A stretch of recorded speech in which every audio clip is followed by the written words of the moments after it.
বন্ধুরা, আজ আমরা এমন একটা খবর নিয়ে এসেছি যা পুরো রাজনীতির দুনিয়াকে শোকস্তব্ধ করে দিয়েছে।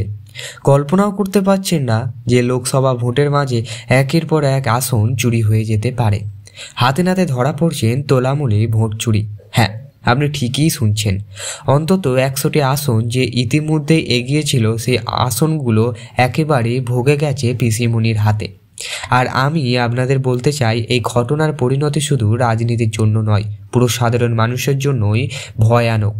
আপনি কি কল্পনা করতে পারছেন আপনার ভোট যে চুরি হয়ে যেতে পারে? হ্যাঁ, আপনারই হাত থেকে ঢাকা ভোট। রাজনীতি, নির্বাচন এবং ভোট চুরি এগুলি সবসময় আমাদের দেশের সংবেদনশীল বিষয়, কিন্তু এবার ঘটনা এত বড় যে সাধারণ মানুষ চোখও হার মানছে।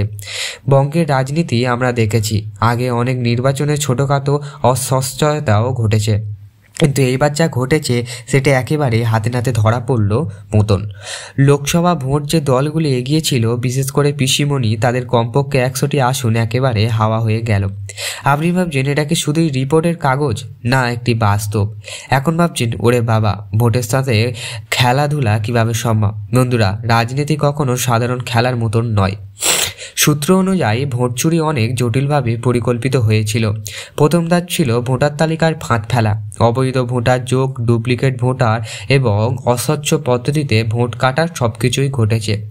দ্বিতীয় ধাপ ছিল বুথ পর্যায়ে জালিয়াতি। কিছু নির্বাচনী অফিসারদের সাথে যোগ সাজাস করে জাল ভোটের মাধ্যমে আসন খালি করা হয়েছে।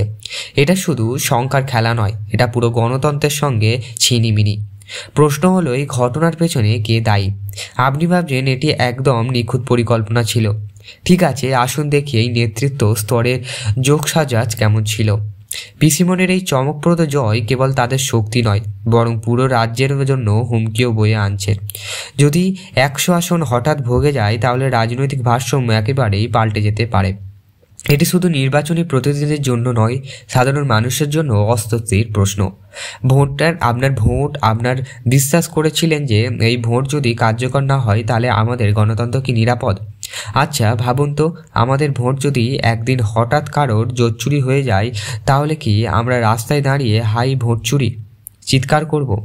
বন্ধুরা, ঘটনা এমন যে নির্বাচন কমিশনার ইতিমধ্যেই 42 লক্ষ সন্দেহভাজন ভোটার শনাক্ত করেছে। 12,000টি বুথে অনিয়মের সিগন্যাল পাওয়া গেছে। কিন্তু সবথেকে বড় কথা, হাতে নাতে ধরা পড়ার ভিডিও রিপোর্টগুলি মিডিয়ায় এসেছে। আপনি বুঝতে পেরেছেন সাধারণ মানুষের চোখের সামনে যেন ভোট চুরি ঘটেছে। এখন প্রশ্ন, কোন ব্যবস্থা নেওয়া হবে কি? নাকি এইভাবেই রাজনীতি সবসময় একদম অন্ধকার পথেই চলে যাবে? রাজ্যের মানুষ ক্রমত ক্ষিপ্ত হয়ে উঠেছে। সামাজিক মাধ্যমে এই ঘটনাগুলির বিরুদ্ধে আন্দোলনের ঝড় বইছে। লোকেরা প্রশ্ন করছে, আমাদের ভোট কোথায় গেল? আমরা কি সত্যি গণতন্ত্রে বিশ্বাস রাখতে পারি?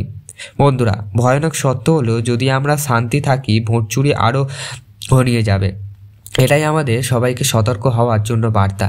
আচ্ছা, যদি আপনার চেয়ারেও হঠাৎ হারিয়ে যায়, আপনি কি বসে থাকবেন নাকি প্রতিবাদ করবেন? ভোট তো চুরি হয়েছে। রাজনৈতিক বিশ্লেষকরা বলছে, এই ঘটনা শুধু একেবারে অনিয়ম নয়, এটি একটি প্রচলিত নকশা। যে দলগুলি রাজনৈতিক ক্ষমতা ধরে রাখতে চায়, তারা একদম কৌশল প্রয়োগ করতে পারে। বিশেষজ্ঞরা জানাচ্ছে 2026-এর নির্বাচনে এই ঘটনার প্রভাব থেকে মুক্ত থাকবে কিনা তা এখনও স্পষ্ট নয়।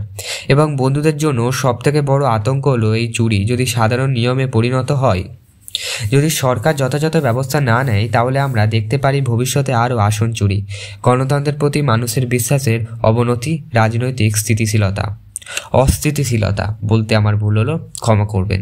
বন্ধুরা, এরপর কি হবে? লোকসভাকে সত্যি কঠিন প্রতিনিধির হাতে থাকবে, নাকি একটু শুধু পিসিমণির শক্তি উদযাপন হবে? আপনি যদি এই ঘটনার পুরো বিশ্লেষণ জানতে চান, আরও বিস্তারিত নিরাপদ কৌশল ও ভোট চুরির প্রতিরোধের উপায় জানতে চান, তাহলে আমাদের পরবর্তী ভিডিও অবশ্যই আপনাদের জন্য আনবো। তার আগে আমরা একটা আপনাদের জন্য ভালো ভিডিও রেখে দিয়েছি, ডেসক্রিপশন থেকে অবশ্যই দেখে নিতে পারো। বন্ধুরা, মনে রাখবেন, আপনার ভোট আপনার হাতেই নিরাপদ রাখতে হবে। রাজনীতি কখনো শান্তিপূর্ণ নয়, কিন্তু সচেতন মানুষই পরিবর্তন আনতে পারে। আজের খবর শুধু তথ্য নয়, একটি সতর্কতা। আপনার চারপাশে কি কেউ ভোট চুরির কথা বলছেন? তাদের সঙ্গে এই তথ্য শেয়ার করুন এবং সচেতন হন। আগামী ভিডিওতে আমরা আরও গভীরভাবে আলোচনা করব কিভাবে জনগণ ভোট চুরির হাত থেকে নিরাপদ করতে পারবে, গণতন্ত্রকে রক্ষা করতে পারবে। ভালো থাকবেন, সুস্থ থাকবেন।